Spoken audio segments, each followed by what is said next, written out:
na medida em que você olha para dentro e consegue se conectar com o divino em você, você começa a enxergar, né, a beleza, né, as possibilidades, os atributos, enxergar a prosperidade, o valor em tudo que você vê.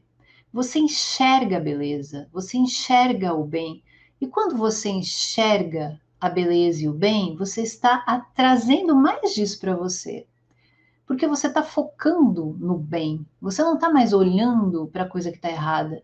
As coisas que você vê por aí que não estão certas, né? Assim, que para você não estão certas, as pessoas que têm umas atitudes que não são legais, enfim, esse tipo de coisa não vai parar de existir, porque cada um escolhe, né, o que quer para si, a forma como quer se manifestar aqui.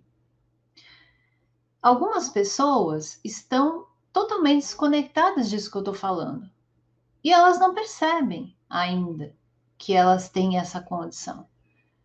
E não cabe a nós julgar, porque se a própria grande consciência não está fazendo isso, por que nós temos essa pretensão de achar que nós podemos julgar alguém?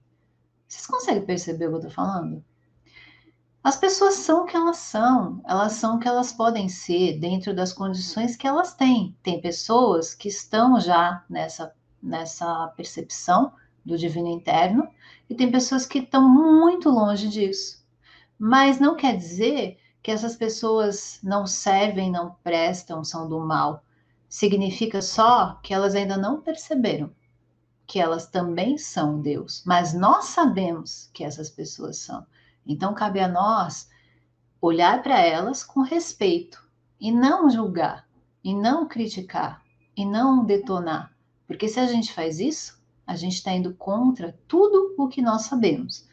E nós somos responsáveis por esses atos, porque a gente sabe que não é por aí. Então a nossa vida vai ficando pesada, porque nós estamos fazendo algo que não deveríamos fazer. Ah, mas a pessoa assassinou um monte de gente, sei lá. Tudo bem, a gente não tem aqui algo que é justiça, né? Prisão, coisa do tipo. Existe para a pessoa pensar no que ela fez, não é? Resumindo, é para ela pensar no que ela fez. Quem sabe ali dentro, a pessoa consiga talvez encontrar o que ela estava procurando, que ela não estava conseguindo ver. Mas não cabe a nós julgar. Dá para entender? É muito controverso isso que eu estou falando, mas isso é uma visão real do que significa você manifestar Deus através de você, né? Se não existe separação, não existe julgamento, não existe a crítica, não existe o erro. Existe o que a pessoa consegue fazer ou não. É a possibilidade dela. E você, quando começa a entrar nessa forma de viver, a sua vida fica muito mais tranquila.